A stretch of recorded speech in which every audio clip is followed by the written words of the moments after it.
"You cannot even count," the Duke of Ellingfold said, without looking up. "So do not pretend to advise me on my own affairs." The maid did not flinch, which surprised him. She stood in the doorway of the muniment room with a coal scuttle in her hands and ash on her cuff, and she looked past him, not at him, past him at the great leather ledger lying open across his desk. The candle flame bent. Somewhere below, the house clock struck 11. "Sir," she said quietly, "you are being robbed." Alaric Vane, 9th Duke of Ellingfold, was not a man accustomed to being interrupted, and certainly not by a servant with cinders on her sleeve. He had spent the evening staring at columns of figures that swam like minnows, and he had a headache of the particular kind that comes of pretending to understand a thing one does not. He set down his pen with great care, because he did not trust himself to set it down carelessly. "Say that again." "You are being robbed." She did not soften it. She only shifted the scuttle to her hip, as though it had grown heavy. "The page you are looking at. The right-hand column has been carried wrong, 3 times on that page alone, always in the same direction. And which direction is that?" "Away from you, your grace." The fire behind him popped. Alaric felt, absurdly, the back of his neck grow warm. "Come here." She hesitated. Of course she hesitated. He was aware, in a distant way, of what he looked like at that hour, coat off, cravat loosened, 6 feet and some inches of black temper in a room full of paper. Servants at Ellingfold had a way of finding urgent business in other corridors when he was in this humour, and he had never troubled to correct the habit. It was useful to be feared. It saved conversation. But she came. She set the scuttle down on the hearthstone with a small deliberate clink, wiped her palms on her apron twice, and crossed the carpet, and stopped at the corner of the desk where the light fell. "Your name," he said. "Hester, sir. Hester Linwood." "How long have you been in this house, Hester Linwood?" 4 months and 11 days. That precision. He noted it the way one notes a stone in a boot. "And in 4 months and 11 days you have learned to read a ducal ledger upside down, across a room, by candlelight." "Yes, sir." "That is not modesty. You did not ask for modesty, sir. You asked how long." Alaric looked at her properly for the first time. She was young, 25 perhaps, with a plain grey gown, a plain white cap, and a face that would have been unremarkable if it had not been so entirely unafraid. Her hands were red at the knuckles from cold water. Her chin was up, and her eyes kept going back to the ledger the way a hound's nose goes back to a scent, helplessly as if she were being tugged. "Show me," he said. He turned the great book toward her. She did not touch it. She leaned and put one finger a half-inch above the page as though the paper were hot, and traced. She said, "Michaelmas Quarter. Timber sold from the Coombe plantation, £412. But the entry above it says the same timber was carted at a cost of 190. That is a monstrous cost for carting, sir, and it does not appear anywhere in the wagon accounts, which I have carried up to this room every Tuesday since March, and which I have, forgive me, read while I laid the fire." She moved her finger down. "And here, the rents from the Kettleford farms. They are set down as a total, not as 31 separate sums. A total cannot be checked, sir. A man who wishes to be checked writes out his 31 sums. A man who does not writes a total. That is bookkeeping. That is hiding," she said. The clock ticked. Alaric discovered he was standing, though he did not remember rising. "You said 3 errors on the page. The third is the worst." She looked up then, and met his eyes, and did not look away, and something in his chest performed an unfamiliar and unwelcome manoeuvre. "The page carries forward 11,406. The page before it ends at 11,460. 60, not 6. Somebody has taken £54 by turning a page. £54, he repeated. "You would have me tear my house apart over £54. "No, your grace." Her voice was very level. "I would have you tear your house apart over the fact that a man who steals £54 where he can be caught is certainly stealing 5,000 where he cannot." For a long moment the Duke of Ellingfold said nothing at all. Then he said, "You may go." She curtsied, a good curtsy, better than a housemaid's, took up her scuttle and went.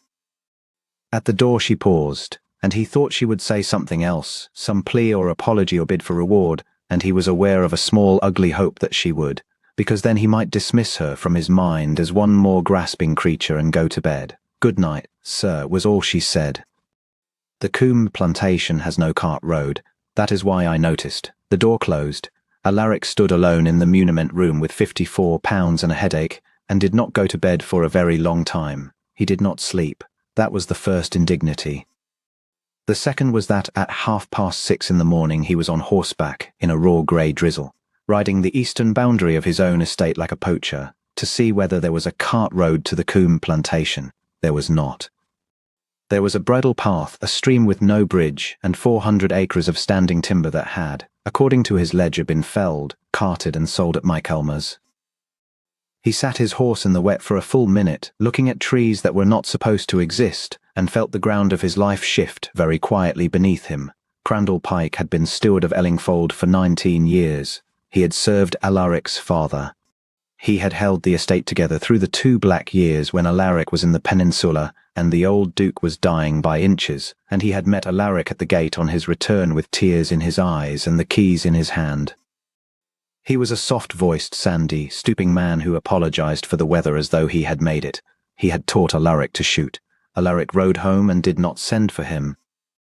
Instead he sent for the housekeeper, Mrs. Gantry, and asked her, in a tone he tried to make idle, what she knew of a housemaid named Linwood. Mrs. Gantry's mouth did the thing mouths do when a question has been dreaded. A very good worker, your grace. Very quiet. Very clean. Where did she come from? Bristol, sir. She had a character from a Mrs. Poole. She, the housekeeper, stopped. Say it. She was a clerk, sir. It came out of Mrs. Gantry like a confession of murder. Her father kept the books for a shipping house on the quays, and she kept them for him when his eyes failed, and when he died the partners would not keep a woman at the desk, and there was a debt, and she came to service, sir, because a woman may not be a clerk, but she may always carry coal, and you did not think to tell me this. Your Grace, said Mrs. Gantry, with the flat courage of a woman who has run a house for 30 years, you have not asked me a question about a servant since you came home from the war. That, too, was true. Alaric let her go. He found Hester Linwood on the back stairs at 4 in the afternoon with a bucket of sand and a scrubbing brush on her knees, and he stood 2 steps above her and said, There is no cart road to the Coombe. She sat back on her heels. She did not gloat. He would remember that afterwards, that she did not gloat, not once, not ever in all that followed. No, sir. How long have you known this house is being emptied? 6 weeks. And you said nothing. I am a housemaid, your Grace, she said, and you are the Duke of Ellingfold. And if I had come to you 6 weeks ago, with a bucket in my hand, and told you your steward was a thief, you would have turned me off without a character by supper, and I would have been on the Bristol road by dark with nothing, and Mr. Pike would have gone on stealing, and I would have gained precisely nothing but the pleasure of having been right. So you waited. I agreed, until you asked. I did not ask. I insulted you. Yes, sir. And then, he was never afterwards able to describe it exactly, the corner of her mouth moved. You said I could not count. It was very rude, and it was very useful. A man who says a thing like that has stopped watching the person he says it to. Alaric Vane, who had faced French artillery at close range and had once told a marquis to his face that he was a fool, discovered that he had reply whatever. Get up, he said at last, roughly. Leave the sand. It will stain if it dries, Miss Linwood. She got up. He took her to the muniment room and he locked the door, and he laid before her 19 years of ledgers, great cracked spines, calf and vellum, going back to before he was born, and he said the hardest sentence he had said in a decade. I do not understand these. I never have. My father did not teach me, and I was 16 when he stopped, and I have been ashamed of it ever since, and I have hidden it by being unpleasant to anyone who came near it. He set his knuckles on the desk. You will teach me, and we will find what he has taken. Hester Linwood looked at the ledgers, and then at him, and her face did something extraordinary. It lit, not with triumph, with hunger, the pure, greedy delight of a scholar handed a locked library. She said, I shall need a great deal of paper. She needed a great deal of paper. For 11 days the muniment room at Ellingfold was a fortress. Alaric gave out that he was reviewing the timber leases, which was true in the way that a battlefield is a field. Mrs. Gantry, grim and glorious, arranged for Hester's duties to be quietly absorbed by 2 other girls and told the servants' hall that anyone who gossiped would answer to her. Trays came to the door. The fire was kept up. And behind the locked door, a duke and a housemaid took 19 years apart, line by line. She was a merciless teacher. You are guessing, she said on the second morning, when he pushed a column at her with the air of a man surrendering a sword. I am adding. You are adding hopefully. That is guessing. She turned the page back to him. Again. And do not carry in your head, sir, carry on the paper. The head is where errors go to hide. You realize, Alaric said, that men have been called out for less. Then they were poor at addition and worse at pistols. She did not look up. Again. He did it again. He got it right. She said good, in exactly the tone one uses to a dog that has finally sat, and Alaric Vane sat in his own muniment room and laughed aloud. A startling, rusty noise that he had not heard from himself since before Spain. She glanced up at that. Something crossed her face and was gone. Again, she said, more gently. The thing came apart slowly, and then all at once, which is how such things come apart. It was not one theft. It was an architecture. Crandall Pike had built it patiently over 19 years, the way a swallow builds under an eave, mouthful by mouthful, and it had held because nobody had ever, in all that time, asked it to bear weight. There were the phantom cartages, £190 here, 240 there, paid to a firm of Holliers called Stainer and Sons of Ludgate, who had been paid, over 19 years, £4,180 to move timber down a road that did not exist. There were the Kettleford rents, set down as totals, never as sums, and when Hester made Alaric ride out and collect the tenants' receipts, 31 of them, in 31 hands, some of them crosses, the totals were short by 11 shillings a quarter each, every quarter, for 11 years. 11 shillings, Alaric said, holding a receipt from a widow named Fenn who had signed with a cross. He robbed a woman with a cross for her name of 11 shillings a quarter. He robbed her, Hester said, because she could not check him. That is the whole of it, sir. He steals wherever a man cannot count, or a woman can. She bent her head over her paper. Her ears were pink. He had noticed that they went pink and had begun, in a way that alarmed him, to look for it. There were the repairs. Roofs at Ash End that had been mended 4 times in 6 years and were, when Alaric climbed a ladder in the rain to see for himself, still bare rafters and sky, with a family of 5 under them. There was the wine account. There was a horse called Emperor, bought for 300 guineas, entered twice, and never in any stable he owned. There was a school, Alaric's own mother's foundation, £12 a year for a schoolmaster in the village of Barrow Ellingfold. Paid faithfully in the ledger every Lady Day for 16 years to a schoolmaster who had died in 1809 and been buried at Ellingfold's expense, which expense Pike had also charged twice. On the 11th day, Hester ruled a line under the last column, and set down her pen and pressed the heels of her hands against her eyes. How much, said Alaric, you should sit down. How much, Hester? She had never remarked on his use of her name, and she did not now. £19,640, she said, and some shillings. I have not the heart to give you the shillings. The fire cracked. Out beyond the tall window, rooks went up out of the elms in a black-ragged handful. Alaric sat down after all. That is not merely theft, he said, at last. That is my father's last years. That is the Ash End roofs. That is why I could not lower the Kettleford rents when they asked me, and had to tell them the estate would not bear it. I told them the estate would not bear it. His voice had gone very quiet. I stood in that church porch and told a widow that my land could not spare her 11 shillings. Your Grace, do not. He was on his feet again. He put his hand flat on the ledger, and the great book seemed suddenly a small mean thing. 19 years, and I did not see it, because I was too proud to admit that a column of figures could beat me. He counted on that. He counted on it, Hester, and he was right. He was. He turned on her, half expecting comfort and half wanting a fight, and she gave him neither. He was right about you, she said, standing, and you have spent 11 days proving him wrong, and you are the only duke in England, I should think, who would have locked himself in a room with a housemaid and let her teach him to add. So do not stand there tearing yourself to pieces, sir, when there is a thief in your steward's house who will burn every paper he has the moment he knows we are counting. Silence. That, said Alaric Vane, is the most impertinent thing anyone has ever said to me. I know, sir. Do it again. The corner of her mouth moved. Not until you have eaten something. They had, of course, been seen. The county had begun to talk within a week, because the county always does. It was said that the Duke of Ellingfold had a woman locked in his muniment room. It was said at Lady Marchbanks' whist table that she was a housemaid and a Bristol clerk's daughter, and that she had got her hooks into him. It was said that she had bewitched him with figures, which several ladies agreed was a novel method. It was said, by an amiable idiot named Cottrell, that no doubt she was very pretty, at which the Duke of Ellingfold, who had come into the room behind him, said, "She is very exact," in a voice that ended the subject, the conversation, and Mr. Cottrell's invitation to shoot in November.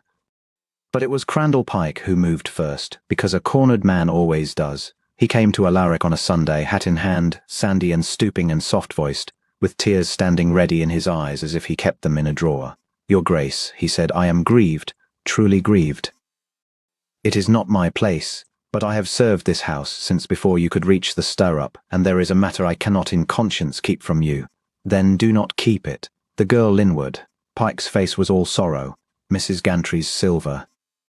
"A snuff-box, the old Duke's, with the hair on the lid, God rest him, has gone from the still-room cupboard, and it has been found, sir." He paused and produced it from his coat like conjurer producing a very sad rabbit, in her box, under her linen. I would not have believed it. A pretty face and a sharp tongue, and we are all of us fools. Alaric looked at the snuff-box with the hair on the lid. He thought, quite calmly, that he had never in his life wanted so badly to break a man's jaw. "You searched a servant's box," he said, "without the housekeeper." Pike's eyes flickered. It was very small, that flicker, and 19 years of soft-voiced service went out of it like a candle. Mrs. Gantry was engaged, sir. Mrs. Gantry has been engaged for 30 years, and has never once been too engaged to hold the keys to a servant's box.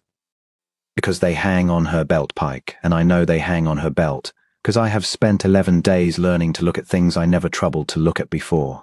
Alaric took the snuff-box from the man's hand, and turned it over, and set it on the mantel, and did not raise his voice at all. "Which linen was it under?" "Sir, her linen, you said." "Under her linen. Was it under, or between, or at the bottom of the box, Mr. Pike? A man who has truly found a thing remembers where he found it. A man who has put a thing somewhere remembers only that he put it." The steward's mouth opened and closed. "Go home," Alaric said. "Go home to your house, my house, and sit in it, and touch nothing. You will hear from me on Thursday." When the door had shut, he stood for a while with his hand on the mantel, next to the little silver hair, and found that he was shaking. He found Hester in the muniment room, and she looked up and saw his face, and went white. "He has done something," she said. "He has tried to hang you for a snuff-box." She sat down slowly, and then this was the thing that undid him, that he thought of afterwards more than any of it. She did not weep, and she did not rage. She reached for a fresh sheet of paper. "Then he is frightened," she said, "and frightened men are careless. Sir, we must go to the Ludgate hauliers, Stainer and Sons. If they exist, they will have books, and their books will not agree with his. And if they do not exist, Hester, if they do not exist, then somebody has been endorsing their receipts for 19 years, and the hand on those receipts, sir, is the same hand that writes carried forward in that ledger, only leaning the other way, which anybody may see who has been made to copy her father's ship's manifests for 6 years until her fingers ached. Hester," she stopped. "He might have destroyed you," Alaric said. "Do you understand that? A word from him, a magistrate, a snuff-box. You would have been transported. And you are sitting there thinking about handwriting." Hester Linwood looked at him for a long moment. Ash on a cuff, ink on her fingers, chin up. "Yes, your Grace," she said, "because thinking about handwriting is how I shall not be transported, and because," her voice did, at last, waver. "Only once, and she mastered it. Because I find I am not frightened, and I have been asking myself why, and the answer is that you locked the door of this room 11 days ago and never once, in all that time, asked me to prove I was worth listening to." She swallowed. "Nobody has ever done that. Not my father, not the partners, nobody." The fire cracked. Alaric crossed the room and took the pen out of her hand and set it down. "Thursday," he said. "We will need a magistrate, a clerk, and every book in Ludgate, and Mrs. Gantry." "And Mrs. Gantry," he agreed. God help him. Stainer and Sons of Ludgate did not exist. There was a Stainer, a tallow chandler of that name, 60 years old and stone deaf, who had never owned a wagon in his life, and who was astonished, and then delighted, to learn that he had been a haulier of timber for 19 years. There was no firm, no yard, no ledger. There was, however, a bank in Cheapside where an account in the name of Stainer and Sons had received £4,180 in 19 years by draft on the Ellingfold estate, and had paid it out again quarter by quarter in cash. To a soft-voiced sandy gentleman who always apologised for the weather, Alaric brought that back from London on the Wednesday night in a locked dispatch box, and did not sleep and did not need to. They met in the long library on Thursday at noon, because the muniment room was too small for what was about to happen in it. Sir Marcus Wren, the magistrate, sat at the head of the table with his clerk. Mrs. Gantry stood at the door with her keys, like an angel with a flaming sword. The Duke of Ellingfold stood at the window with his hands behind his back. And Hester Linwood, in a grey gown with ink on her fingers and a stack of paper 11 inches high squared before her, sat at the table's foot, where a duke had placed a chair for her with his own hands, in front of a magistrate, in front of God and the Count. Crandall Pike came in and saw the paper first. Alaric watched him see it. He watched 19 years arrive all at once in a man's face. "Your Grace," Pike said. "Sir Marcus, I understood this was a matter of a theft in the servants' hall." "It is," said Alaun. The clerk read the charge. Pike answered it beautifully. He was very good. Alaric had to give him that. He was moving and modest and hurt, and he spoke of 19 years of service, and of the old Duke's trust, and of his grief that a young woman of low character, taken into the house without proper inquiry, should have poisoned the ear of a young master too generous to suspect. "Miss Linwood," said Alaric. She stood. "Sir Marcus," she said, "I am going to trouble you with figures. I am sorry for it. I shall try to make them short." She made them very short indeed, and she made them like a woman driving nails. She began with the road. She laid the estate map before the magistrate and asked him to find the cart road to the Coombe plantation, and let him look for a full half-minute, and then said, "There is none, sir. There has never been one. The timber was never carted, because the timber is still standing, and your worship may ride out and touch it this afternoon." She went to the totals. She spread the 31 Kettleford receipts across the table in a great fan, 31 hands, 11 crosses, and set beside them Pike's neat single line, said 11 shillings from each, sir, every quarter for 11 years. £632, taken from people who cannot check a total. Mrs. Fenn of Kettleford is here in the hall, if your worship wishes to hear from her. She has walked 4 miles. She went to the schoolmaster. She read out the burial entry, and then the 16 Lady Day payments of £12 to a dead man, and the room, which had been very quiet, became quieter, and then she went to the hand. "There are £4,180, she said, paid to Stainer and Sons of Ludgate who do not exist. Here are the receipts. 19 years of them. They are written to look like the hand of a clerk in a haullier's office, and they lean to the right, and the ledger leans to the left." She laid 2 sheets side by side and turned them so that Sir Marcus could see. "But a man may change the lean of his letters, sir. He cannot change the way he crosses a double T, or the little hook he puts on his terminal I, or the fact that he writes the figure 7 with a bar through it, which is a shipping clerk's habit, and a very unusual one in Gloucestershire, and which appears in the Stainer receipts, in the Ellingfold ledger, and in the note Mr. Pike wrote to Mrs. Gantry last Michaelmas asking for the still-room key. She set that note down too. He asked for the key, she said, in his own hand, and the snuff-box came out of that cupboard. Nobody moved. "Sir Marcus," said Hester Linwood, "I am a housemaid, and I know precisely what my word is worth against a steward's, so I have not asked you to take my word for anything. Every sheet before you is in his hand or in the tenant's hands or in the parish register. I have only put them side by side." She sat down. "That is all I have ever done." Crandall Pike did not confess. Men of that kind seldom do. He said the word malice and the word designing, and he had got as far as a woman of that sort when the Duke of Ellingfold turned from the window. "Say it," Alaric said. "Finish the sentence." "Say what sort?" Pike looked at him and did not finish the sentence.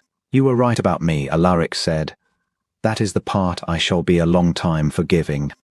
You knew I could not read my own books, and you knew I would rather die than say so, and you built a 19-year theft on my vanity. And you were right, Pike. For 19 years you were entirely right." He came down the length of the table.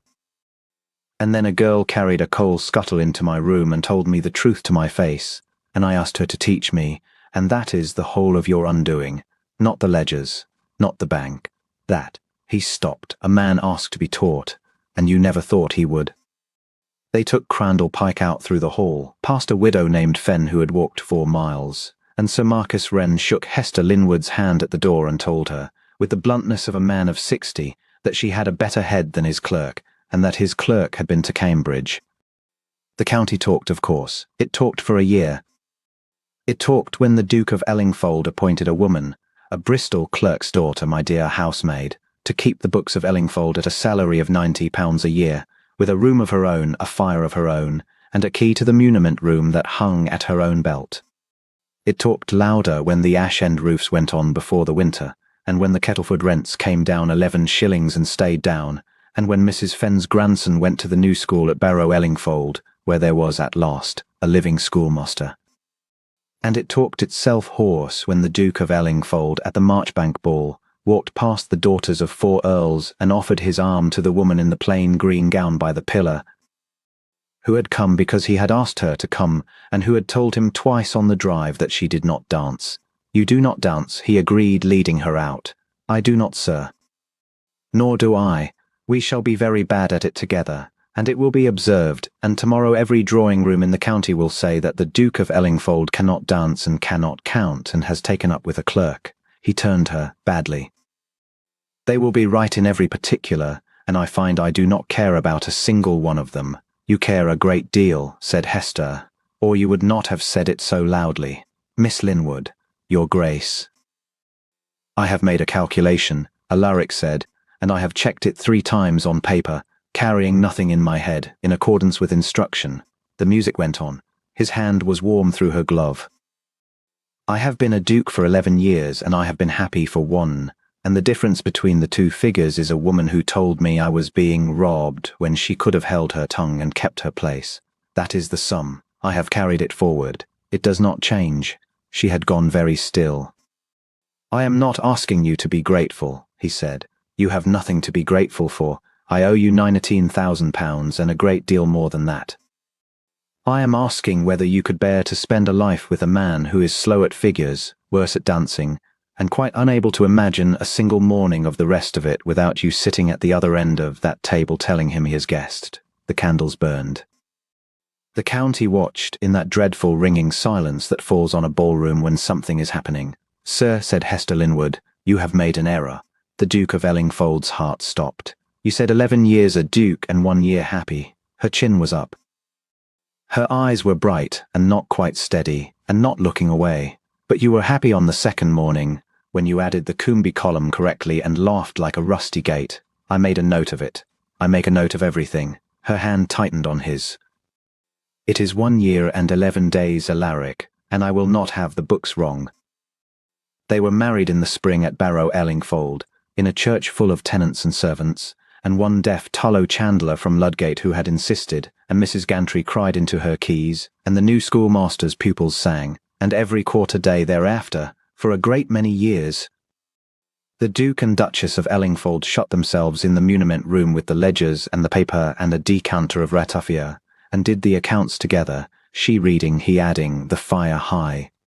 And the household learned that if you passed the door on a quarter-day evening you would sometimes hear a woman's voice say, quite clearly, "You are guessing again, sir," and a duke's voice answer, without any temper in it at all, "Teach me."